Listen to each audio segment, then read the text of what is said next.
大家好啊，今天是2023年的12月10号，我刚刚去这个松原菜市场过了早啊，就吃了早饭。现在呢，我的位置呢是在南孔圣地衢州的孔府家庙。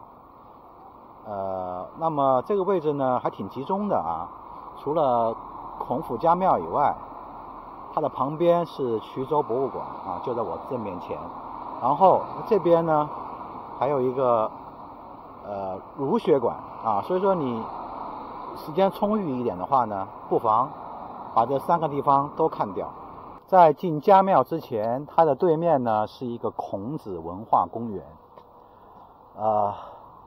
当地的市民呢就在这里可以有一些活动啊，体育的呀、文化的都可以。正中间是一个巨大的孔子像啊。那么为什么这个地方跟孔府结缘呢？我们一会儿再仔细的说一说这个故事。好，在仔细的看这个家庙之前，把这个基本的一个历史故事跟大家说一说。为什么在这个地方，在衢州这个地方有这么一个孔府家庙？大家知道啊，我们国家最著名的孔庙在哪里？是在山东的曲阜，对吧？那么这个地方是在南方，而且相隔那么远啊，在衢州，为什么也有一个孔氏的家庙啊，也有一个孔府？这个要跟宋代的历史有关系了。那么在北宋的末年，大家知道北宋末年女真族入关了，对吧？把这个北宋朝廷打的是节节败退。那么皇帝都跑了啊，跑到这个临安啊，临安临时偏安的意思嘛，对不对？就是现在浙江杭州。皇帝都跑了，那作为这个衍圣公啊，因为孔府的嫡长子和嫡长子的嫡长子，也就是嫡长孙，是世代世袭这个衍圣公这个爵位的啊，这个官位。那么也跟着皇帝一起啊，跟着宋高宗一起跑到了这个南方啊，长江以南。那么因为一些功绩啊，被这个宋高宗赏赐了这个地方，就衢州这块地方作为他的这个府地的所在地，也就是所谓的赐家啊，就是赐此地为孔府啊。从此呢，这个孔府的嫡长子、嫡长孙就落户在这个地方。那么南宋偏安于这个杭州，这个南宋朝廷啊是150年啊，也就是说呢，孔府的嫡长子、嫡长孙在这个地方生活了150多年。到了元代，因为元代的这个忽必烈呢，他是非常崇尚这个孔孟之道的啊，虽然他本身他不是汉人，但是他是崇尚这个孔孟之道来治国的，所以呢，他要发起了一个迎这个孔府的嫡长子、嫡长孙回山东曲阜的这么一个事情啊。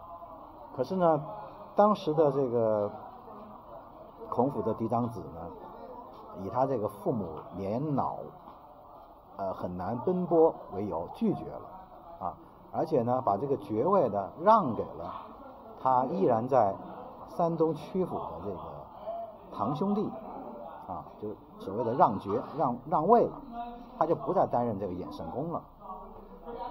所以说，从严格意义上来讲，孔府的孔子的嫡长子、嫡长孙这一脉依然还在衢州，不是在山东的曲阜。山东的曲阜反而不是嫡长子、嫡长孙啊。所以说这里面有这么一个故事啊。知道这么一个故事以后，我们就大概可以知道为什么这个地方会有这么一个所谓的南孔圣地啊，南方的孔子的圣地。这一位就是现在的嫡长孙啊，孔子的嫡长孙叫孔祥凯先生啊。他自己也生活在衢州，而且致力于这个儒家文化的传承。如果熟悉我的朋友知道，我去过曲阜，拍过孔府的同样的一个照壁啊，但是画的比他要大得多了啊。这个东西叫犬贪，它不是麒麟哦，它是犬贪，它是不吃五谷杂粮的，它专门吃什么金银珠宝啊，甚至还想把太阳吃走啊。吃掉啊，所以它是很贪的。那么放在这里起什么作用啊？因为这里是孔府的一个生活区啊，生活区。你看下面是卧室啊什么的，而且里面应该有类似的摆设了啊。那么放在这里就警告或者戒告啊，这个孔府的后人不要贪啊，不要贪污，不要各种贪吧啊，贪心贪污也好或怎么着，反正贪这个字就不是好字啊，起一个警告的一个作用。所以这跟山东曲阜是一样的，所以是一脉相承。这里的陈设应该就是民国那个年代的一些摆设啊，这个晚清还有民国年代的，包括那边那间房也是。有一帮小孩子在这里盖印啊，这也算是文化的一种传承吧，挺好的，挺好的。这里有一个牌匾，写着四字同源啊，四，你去过曲阜的孔府就知道了，那边是叫泗水。那么分析一下，那么这边就叫治水喽。那么就是说孔府曲阜的孔府和这边治水的孔府是同源的意思，应该是这么来解释吧。忽必烈一统中国改号大元以后的那起事件，看上去是一个很不起眼的事件，就是当年的衍圣公把他的爵位让给他的曲阜的这个同族的兄弟，但是从此呢，衢州这边的这个孔府的作用就变了啊，从官方转向民间，然后曲阜那边又重新恢复了官方的这个地位。当年这个忽必烈对此还是颇为赞赏有加的啊，因为他认为真正的这个衍圣公的后人啊，就是嫡长子、嫡长孙，衢州这一支能够做出这种让官的这个高人之举，就所谓的这个宁愿这个抛弃掉这个荣华富贵啊，也不想这个违背伦理道德，因为他是以他母亲年老啊，以他先祖埋葬于衢州，不忍离去为理由的啊。当时他是非常赞赏这个行为的。他有一句话叫做“真乃后人啊，真乃世人之后也啊，圣人之后也”。后花园大概的样子了，也有池子，也有回廊啊。旁边这个建筑就是衢州博物馆，一会儿有空去那边再看一看。整个这边的孔府规模还是比较小，简单看一看就可以了。孔府、孔庙、孔陵是三个东西不一样的啊，同样这里也是一样啊。刚才看的是孔府，那么这里是孔庙，那么孔庙肯定会看到大成殿啊，因为孔子是集大成者嘛。那么这里的衢州这边的孔庙呢，它门口是种了2棵银杏树，感觉这一棵要长得好一些，那边一棵有点凋零。银色的银杏叶子铺满了地啊。那么记载的是孔子是在杏坛讲学啊，但是虽然这棵树叫银杏，跟这个杏坛是两码事啊，这是两码事。杏坛是杏树啊，不是这个银杏啊，这两码事。好，我们去看看大成殿。你看这里就是大成门啊，已经写上了，记上了啊。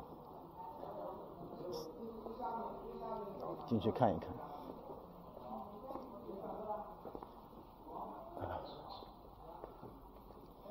就可想而知啊，就是南宋的150年间时间里面，孔府的中心是在这个地方啊。声名未有，大成殿那么这个大成殿的规模就跟山东的比不了啊，山东那个是我记得好像是9个柱子啊，这才几个，这才4个。而且它也不是没有用这个黄瓦啊，因为黄瓦只有皇帝才有资格用啊，咱们这里只是灰色瓦，所以它这个层级明显的下了很多。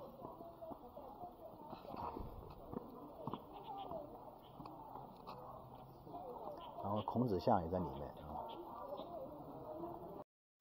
这是店里的样子啊，这个牌匾是南北都有的万世师表，只不过这里的牌匾少一点啊，也没有那么金碧辉煌。旁边供奉着一个泗水猴，一个沂水猴。